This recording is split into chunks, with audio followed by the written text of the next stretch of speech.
तो last time तक हमने mass defect, binding energy for nucleon और साथ ही साथ रेडियो एक्टिविटी क्या होती है वो पूरा जानकारी पढ़ लिया था। दैट इज रेडियो एक्टिविटी कैसे, डीके कांस्टेंट कैसे कैलकुलेट करते हैं, टाइम, नंबर ऑफ न्यूक्लियाई कितने रहते हैं, वो सारी वैल्यूज कैलकुलेट कैसे करती है, वो सारे टॉपिक हमने लास्ट टाइम तक कवर किए। होप करता हूँ कि जो लास्ट टाइम होमवर्क दिया था वो आप लोगों का हो गया होगा। तो आज हम लेसन का दैट इज उसी के आगे वाला पार्ट स्टार्ट करने, दैट इज रेडियो एक्टिविटी में मोड्स ऑफ डीके।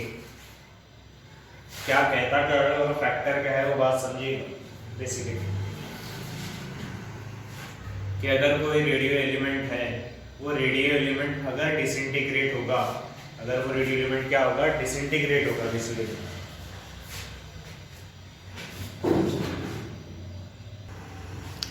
तो अगर कोई रेडियो एलिमेंट है और वो रेडियो एलिमेंट डिसइंटीग्रेट होता है, डिसइंटीग्रेट मतलब क्या कहेंगे, डीके होता है, डिवाइड होता है इन टर्म्स ऑफ, अगर डिवाइड होगा भी तो कितने टाइप में होगा। ऑब्वियस है, रेडियो एलिमेंट है यानी रेज निकलेंगी, तो रेज अगर निकलेंगी तो कितने टाइप में डिवाइड हो सकता है। ठीक है, कोई भी रेडियो एलिमेंट का मीनिंग समझ, जिनसे रेज निकल सकती है। अब अगर हमने कोई नॉर्मल सा एलिमेंट लिया जैसे यूरेनियम वगैरह ले लिया, तो वो अगर डिसइंटीग्रेट होगा, डिसइंटीग्रेट मतलब डिवाइड होगा, और डिवाइड होके और 2-3 छोटे छोटे न्यूक्लियाई में कन्वर्ट होगा। जैसे आपने शायद 10th में पढ़ा हो, यूरेनियम का डीके होकर दैट इज क्या, थोरियम मिलता है, then barium, krypton and barium मिलने के चांसेस रहते हैं, as well as million electron volt में एनर्जी भी मिलने के चांस रहते हैं, जिसे हम कहते हैं। 10th में आपको एक लेसन था जहाँ पे न्यूक्लियर एनर्जी आपको जनरेट करनी थी, वहां पे ये टॉपिक पढ़ा है। तो फैक्टर क्या है कि अगर कोई एलिमेंट है, वो एलिमेंट डिवाइड होगा या डीके होगा, डिसइंटीग्रेट होगा, तो कितने टाइप में हो सकता है। तो कोई अगर मोड्स ऑफ डीके पढ़े तो रेडियो एलिमेंट डीके बाय 3 वे, कितने वे में डीके हो सकता है, 3 वे में। कौन सा है, पहला तो अल्फा, दूसरा बीटा एंड तीसरा दैट इज गैमा। 3 अलग अलग वे में डीके हो सकते हैं, डिसइंटीग्रेट हो सकते हैं, या तो अल्फा या बीटा, नहीं तो क्या गैमा। कि अगर कोई एलिमेंट है उसमें से अल्फा रेज बाहर निकल सकती, बीटा रेज बाहर निकल सकती, गैमा रेज बाहर निकल सकती, तीनों चांसेस। तो बेसिकली ये तो पहला पढ़ने जाते दैट इज अल्फा डीके। क्या कहता है alpha decay, the emission of alpha particle from the nuclei is called as alpha decay. कोई भी एक न्यूक्लियाई अगर आपने ले लिया, कोई भी न्यूक्लियाई, उस न्यूक्लियाई में से अगर अल्फा पार्टिकल बाहर निकल रहे हैं तो उसे हम क्या कहेंगे, alpha decay. Alpha decay emission of what, alpha particle. Alpha particles अगर बाहर निकल रहे हैं तो उसे हम क्या कहते हैं, अल्फा डीके। अब ये अल्फा पार्टिकल क्या होते हैं, बीटा क्या होते हैं और गैमा क्या होते हैं, ये आपने स्ट्रक्चर ऑफ एटम जो पढ़ा है लेसन, उसमें थोड़ा सा दैट इज जिसे हम कहेंगे बता दिया गया है कि अल्फा डिस्कवरी, बीटा, गैमा किस प्रकार था। ठीक है, तो उसी के बेसिस पे ये that is the emission of alpha particle from the nuclei is called as what, alpha decay. अगर कोई न्यूक्लियाई से अल्फा पार्टिकल्स बाहर निकलते हैं तो उसे हम क्या कहेंगे, अल्फा डीके।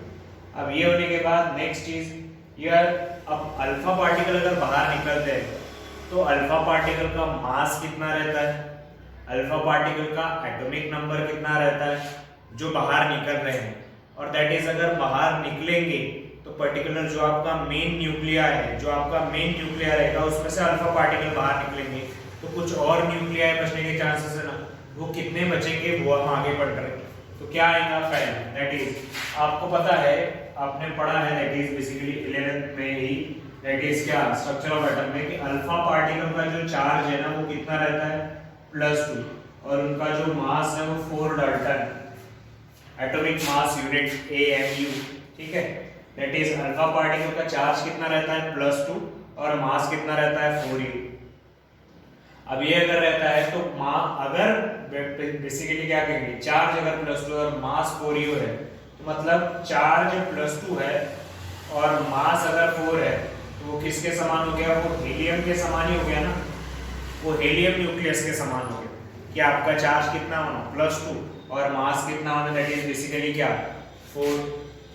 मास क्या होना, दैट इज बेसिकली क्या कहेंगे, 4। तो इसे अगर हम कहेंगे तो तो ये किसके न्यूक्लियस के समान हो गए, हीलियम। तो अगर कोई अल्फा पार्टिकल बाहर निकल रहा है, इन शॉर्ट अल्फा पार्टिकल बाहर निकल रहा है मतलब एक प्रकार का हीलियम का न्यूक्लियाई बाहर निकल रहा है, ऐसा हम कह सकते हैं। हीलियम का न्यूक्लियाई बाहर निकल रहा है, क्यों? क्योंकि अल्फा पार्टिकल का जितना मास है और अल्फा पार्टिकल का जितना चार्ज है, जितना मास है, उतना ही सेम किसका रहता है, हीलियम का।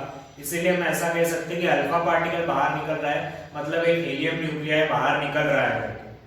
तो ये अगर रहेगा तो अब रिप्रेजेंट कैसे करना है या लिखना कैसे?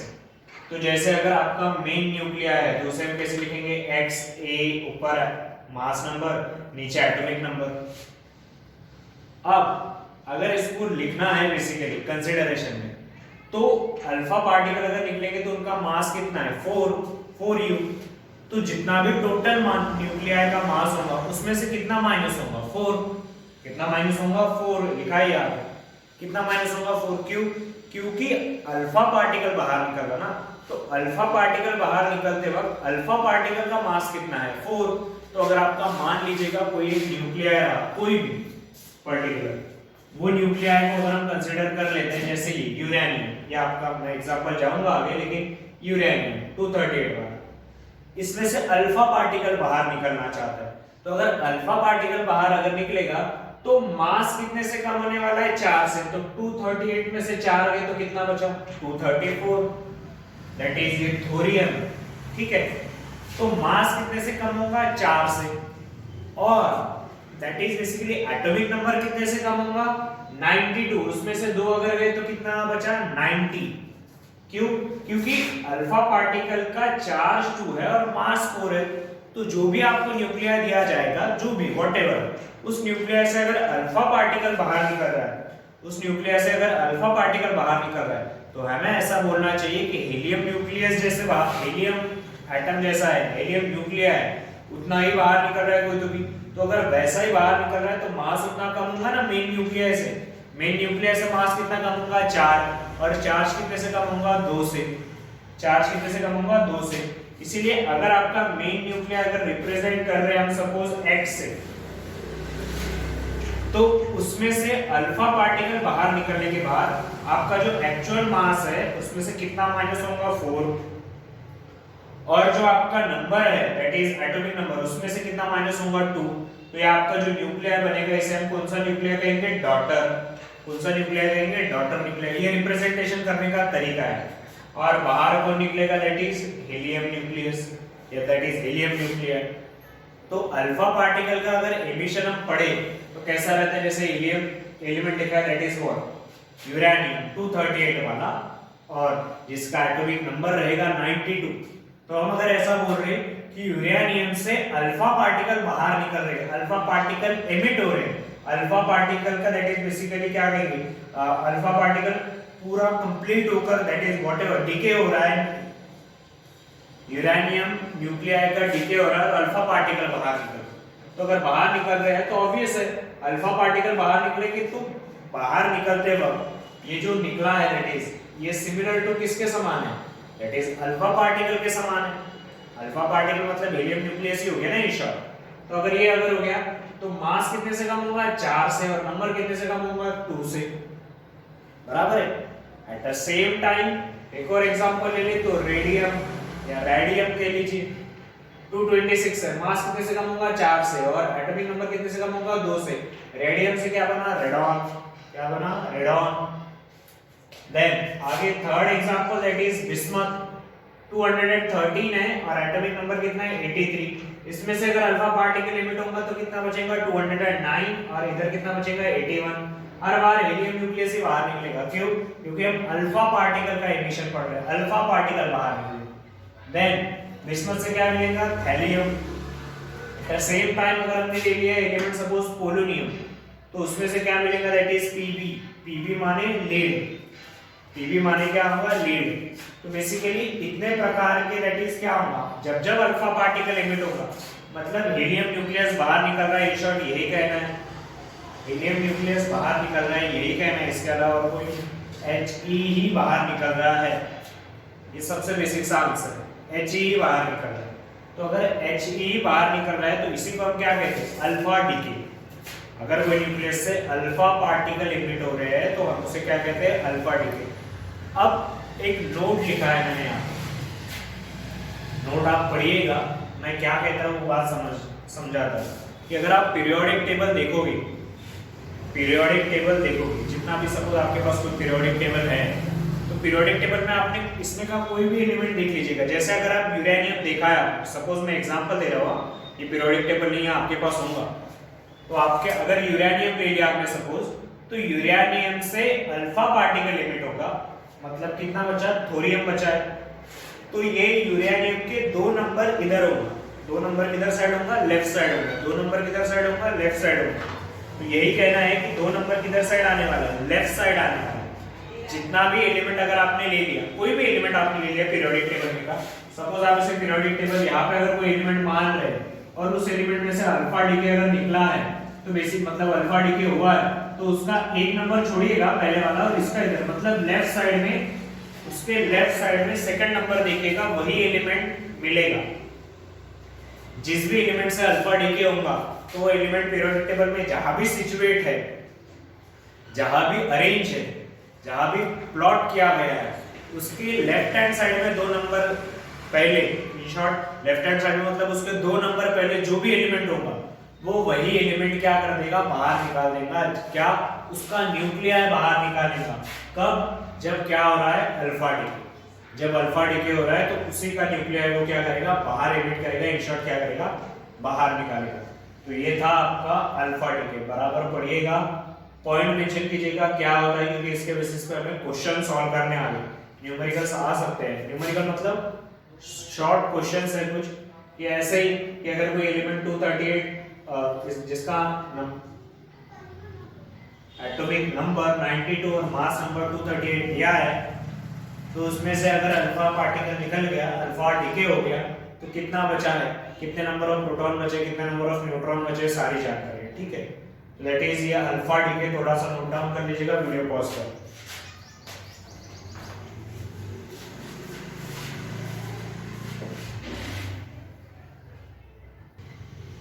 देन अल्फा डीके होने के बाद नेक्स्ट चीज हम पढ़ने जा रहे हैं, दैट इज बीटा डीके।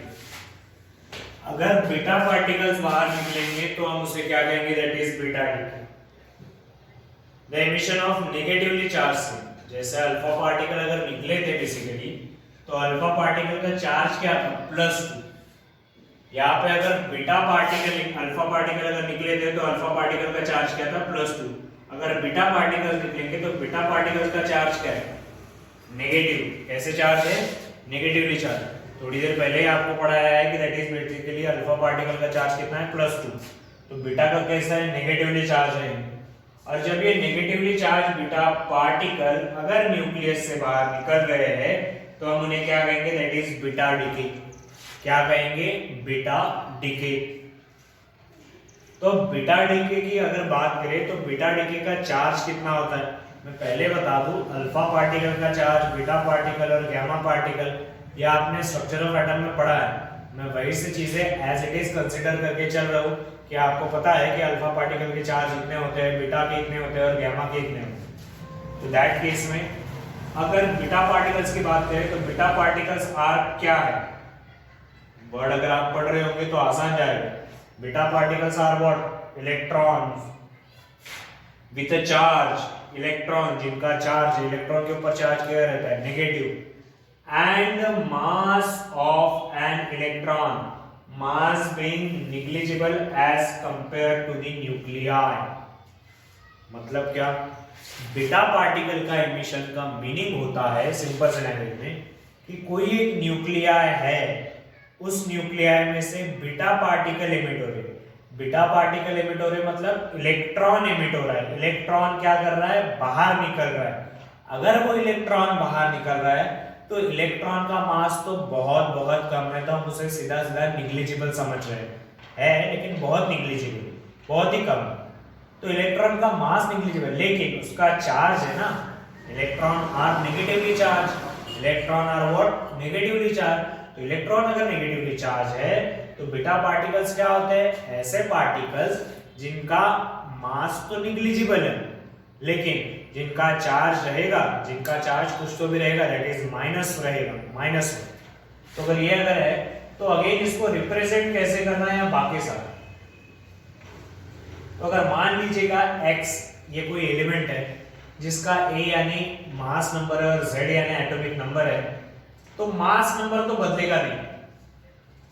जब उसमें से बीटा डीके हो भी गया, बीटा पार्टिकल बाहर निकल भी गए, बीटा पार्टिकल बाहर निकल भी गए, तो भी उसका मास नंबर नहीं बदलेगा। हाँ, लेकिन उसका एटॉमिक नंबर जरूर, जिसे हम कहेंगे 1 से इंक्रीज हो जाएगा। एटॉमिक नंबर 1 से क्या हो जाएगा, बेसिकली क्या हो जाएगा, इंक्रीज हो जाएगा। क्या हो जाएगा, इंक्रीज हो जाएगा। क्या हो जाएगा, इंक्रीज। क्यों, इसलिए पढ़ते आगे तो समझने में आसानी जाएगी। कि जैसे मान लीजिएगा नेप्टूनियम लिया है, या नेप्टूनियम लिया है और उसमें से अगर बीटा पार्टिकल बाहर निकल, तो बीटा पार्टिकल निकलते वक्त, दैट इज बेसिकली क्या कहेंगे हम, बीटा पार्टिकल निकलते वक्त सिंपल से लगेंगे, बीटा पार्टिकल निकलते वक्त उसमें से बीटा पार्टिकल निकल गया और कौन बना है, उससे प्लूटोनियम बना है। कौन बना है, प्लूटोनियम। तो अगर नेप्टूनियम और प्लूटोनियम अगर आप देखोगे, दोनों का मास तो सेम है, लेकिन प्लूटोनियम का एटॉमिक नंबर 1 से क्या हो गए, बढ़ गए। 1 से क्या हो गए, इंक्रीज हो गए। ठीक है, अब ऐसा क्यों हुआ होगा, या ऐसा होने के पीछे रीजन क्या होगा, तो आगे की बात। A nucleus decay by emitting a high speed electron called a beta particle, and a new nucleus is formed with the same mass number as the original nucleus with an atomic number that is 1 unit greater। 1 unit क्या, greater। अब obvious है, जब आपका emission होगा तो emission होते वक्त ये अगर आपका इलेक्ट्रॉन बाहर निकला है, जिसे हम कौन सा पार्टिकल बोलेंगे, बीटा पार्टिकल, तो इस इलेक्ट्रॉन का मास नंबर तो कुछ नहीं रहेगा, लेकिन एटॉमिक नंबर तो रहेगा। कितना रहेगा, एटॉमिक नंबर का मीनिंग होता है चार्ज, बोल रहा हूं मैं, ठीक है, इन टर्म्स ऑफ चार्ज बोल रहा हूं कि चार्ज कितना रहेगा, -1। अब कुछ लोगों को यही सवाल होगा कि चार्ज -1 अगर हुआ है, चार्ज -1 गया है, दैट इज बीटा पार्टिकल के चार्ज होते हैं, और चार्ज अगर माइनस में होते हैं, मास तो निग्लिजिबल है, इसलिए मास कुछ गया नहीं, ये बात तो तय है। लेकिन कैसे, a nucleus decay by emitting a high speed electron called a beta particle. जब न्यूक्लियस क्या करता है, हाई स्पीड इलेक्ट्रॉन को क्या करता है, एमिट करता है, तो बेसिकली उसे हम क्या कहेंगे, beta particle. And a new nucleus is formed with the same mass number. जो नया न्यूक्लियस बनेगा वो कैसे बनेगा, same mass number as the original nucleus with an atomic number that is 1 unit greater। वो उससे 1 यूनिट क्या रहेगा, ग्रेटर रहेगा। 1 यूनिट हमेशा कैसा रहेगा, ग्रेटर। 1 यूनिट ग्रेटर से बना हुआ रहेगा वो हमेशा। 1 यूनिट किससे बना हुआ रहेगा, ग्रेटर से। किससे बना हुआ रहेगा, ग्रेटर से। ठीक है,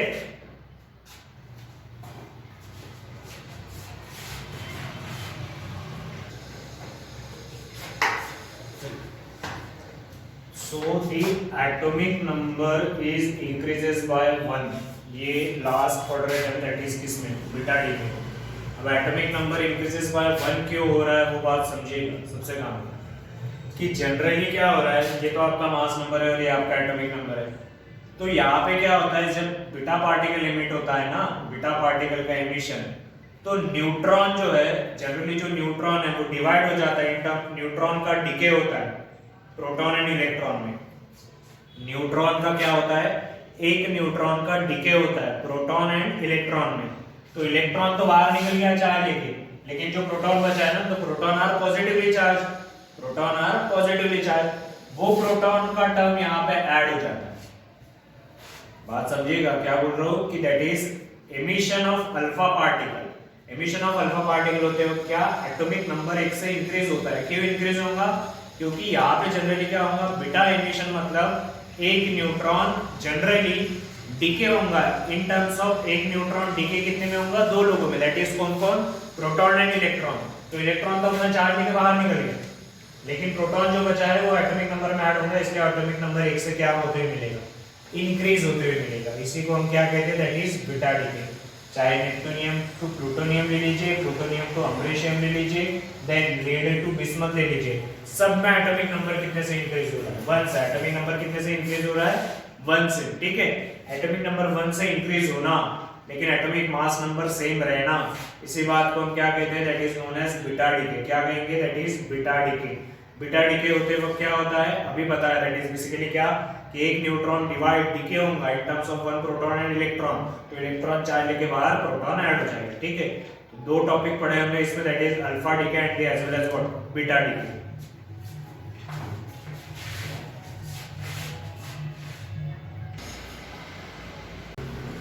then alpha and beta decay पढ़ने के बाद उसके बेसिस पे कहा था कि कुछ क्वेश्चन सॉल्व करने हमें, वो थोड़ा सा ध्यान दीजिएगा बराबर, कि आपको जैसे दिया गया है that is neptunium, that is जिसका एटॉमिक नंबर अगर हम कहेंगे तो 237 और 93 से कन्वर्ट हो गया है बिस्मथ में। एटॉमिक नंबर और atomic mass number 209 and that is 83। अब सवाल ये पूछा गया है कि इस पर्टिकुलर जो ये कन्वर्जन हुआ है, मतलब नेपच्यूनियम से बिस्मथ जो बना है, इसमें कितने नंबर ऑफ अल्फा एंड कितने number of beta particle emit हुए, कितने नंबर ऑफ अल्फा और कितने number of beta particle emit हुए, ये हमें जानकारी लेनी है।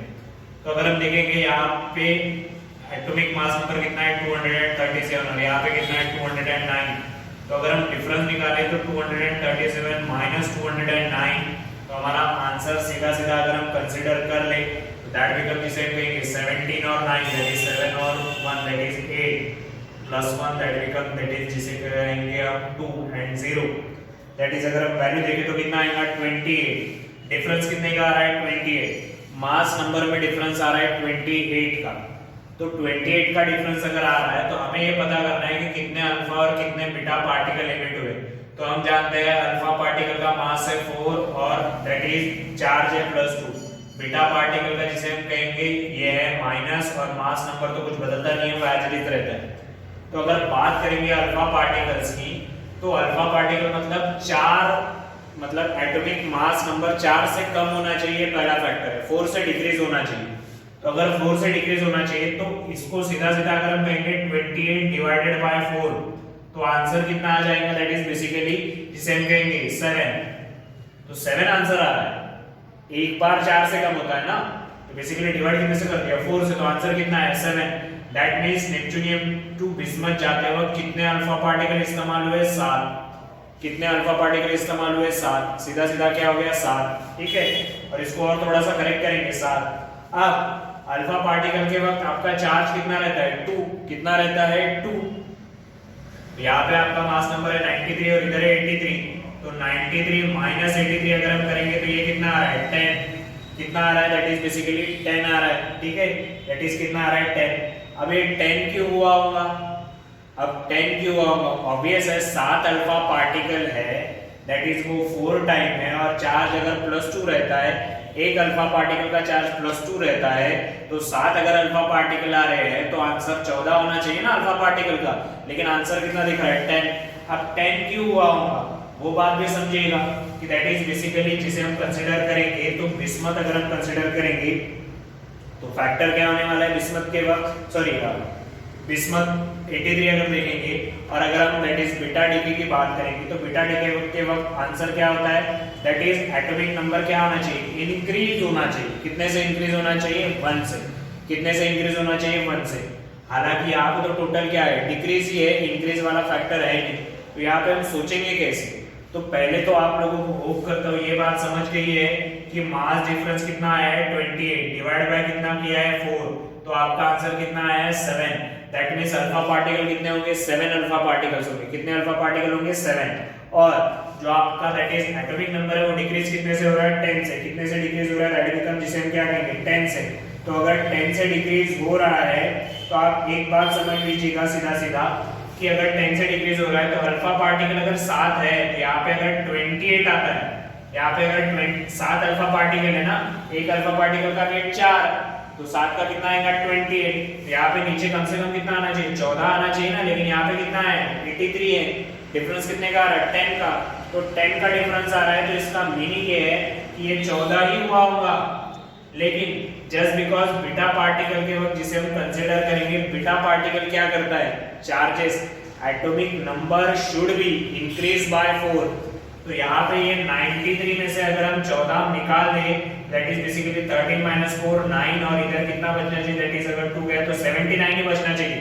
यहाँ पे 79 आना चाहिए था, लेकिन कितना है 83 क्यों आया? क्योंकि ऑब्वियस है, तो इसका मीनिंग ये निकल गया कि 4 बीटा पार्टिकल भी होंगे, 4 बीटा पार्टिकल होंगे, 7 अल्फा पार्टिकल है ना, तो 7 अल्फा पार्टिकल की वजह से वजन कितना कम हो गया 28। बात समझ में आ गई?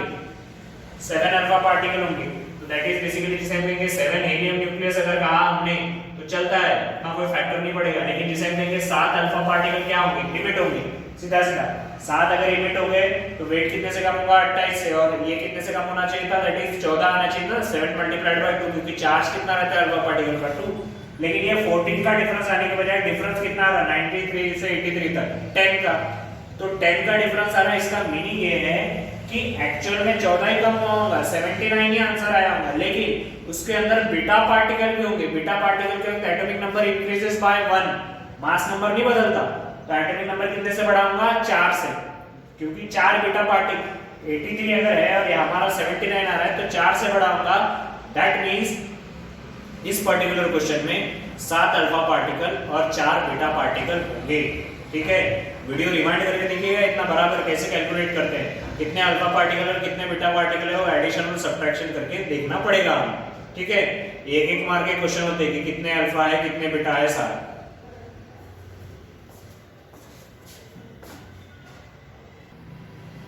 देन इसी बेसिस पे और 2 क्वेश्चन ले रहे हैं हम कि क्या बोलता है that is calculate the number of neutron in the remaining atom after emission of an alpha particle from uranium 238 and 90। Uranium 238 वाला जो है इसमें से किसका एमिशन करना है अल्फा पार्टिकल का। तो अल्फा पार्टिकल का एमिशन होने के बाद सपोज जो एलिमेंट आ रहा है उसको हम डिनोट कर रहे हैं y से, कौन सा आएगा वो बात करेंगे। ठीक है, y से, तो अल्फा पार्टिकल लिमिट करना है मतलब वजन 4 से कम होगा तो यहाँ पे कितना आएगा 234, और ये भी कम होगा कितने से 2 से, तो ये कितना आ जाएगा 90, कितना आ जाएगा 90। अल्फा पार्टिकल लिमिट हो रहा है ना, लिमिट होने के बाद अब ये लिमिट होने के बाद कितने नंबर ऑफ न्यूट्रॉन बचते हैं, कितने नंबर ऑफ न्यूट्रॉन बचते हैं वो निकालते हैं। तो न्यूट्रॉन का मास कैसे निकालते हैं सीधा सीधा, दैट इज बिकम जिसे हम कहेंगे 234 माइनस कितना करना पड़ेगा 90, 234 माइनस कितना करना पड़ेगा 90, तो हमारा आंसर कितना आ जाएगा 144। ये आपका सीधा सीधा क्या हो गया नंबर ऑफ न्यूट्रॉन, कितने नंबर ऑफ न्यूट्रॉन रहेंगे दैट इज बेसिकली 144, कितने नंबर ऑफ न्यूट्रॉन रहेंगे 144।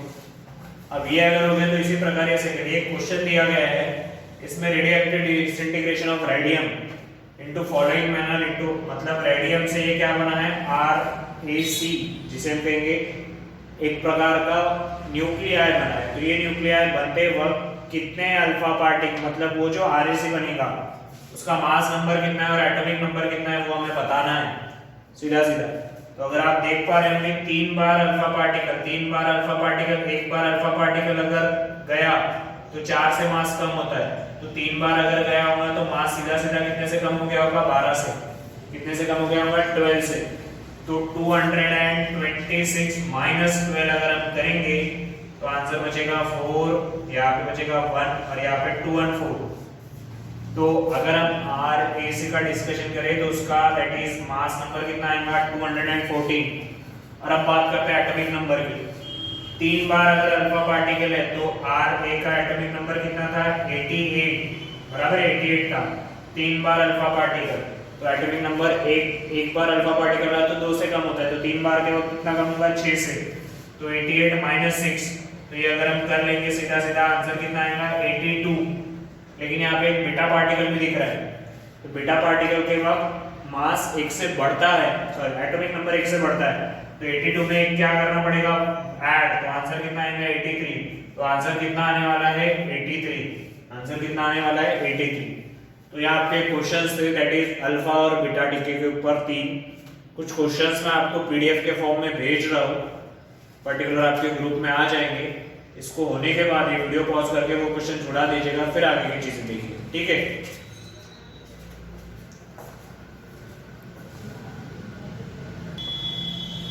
देन आगे गैमा एमिशन, जिसे हम गैमा डीके भी कहेंगे।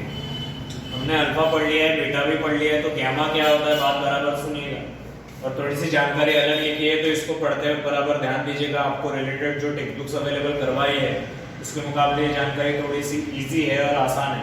इसको पढ़ने के हिसाब से समझेगा तो ज़्यादा आसान जाएगा। इसको क्या होता है, gamma gamma rays are generally secondary effect, मतलब ये कोई प्राइमरी इफेक्ट में, मतलब गैमा रेज हर बार खुद ही निकलेंगे ऐसे नहीं है। जब कभी अल्फा या बीटा पार्टिकल निकल जाते हैं या अल्फा या बीटा रेज निकल जाते हैं, उनके बाद गैमा निकलेगा। जैसे अल्फा खुद से निकल सकता है, गैमा भी बीटा भी निकल सकता है। Gammas are accompanies with alpha and beta, alpha और बीटा जब जब निकलेंगे उनके साथ साथ गैमा निकलना चाहिए। क्या होता है, after the emission of an alpha particle और बीटा पार्टिकल, जब कभी अल्फा या बीटा पार्टिकल क्या हो गया, एमिट हो गया, the nucleus is left behind in excited state. Nucleus कौन से स्टेट में रह रहा है, एक्साइटेड स्टेट में रह रहा है, क्योंकि उसके अंदर से तो पर्टिकुलर डीके मतलब रेडिएशंस किधर निकल गई, बाहर। एक आधा पर्टिकुलर पार्टिकल्स क्या हो गए, बाहर निकल गए। तो न्यूक्लियस कैसे स्टेट में रहेगा, excited state, due to recoil, मतलब खुद को रीअरेंज करने की कोशिश करेगा ना, क्योंकि रेडिएशंस बाहर निकल गई तो न्यूक्लियाई जो है थोड़ा सा अनस्टेबिलिटी में रहेगा। तो वो क्या करेगा, the nucleus is left behind in the excited state. तो अब जब एक्साइटेड स्टेट में न्यूक्लियस बचा है तो excess of energy is release in the form of gamma rays. तब जब अल्फा या बीटा कोई तो भी जा चुका है, जाने के बाद न्यूक्लियस कैसे स्टेट में है, दैट इज जिसे हम कहेंगे एक्साइटेड स्टेट में है।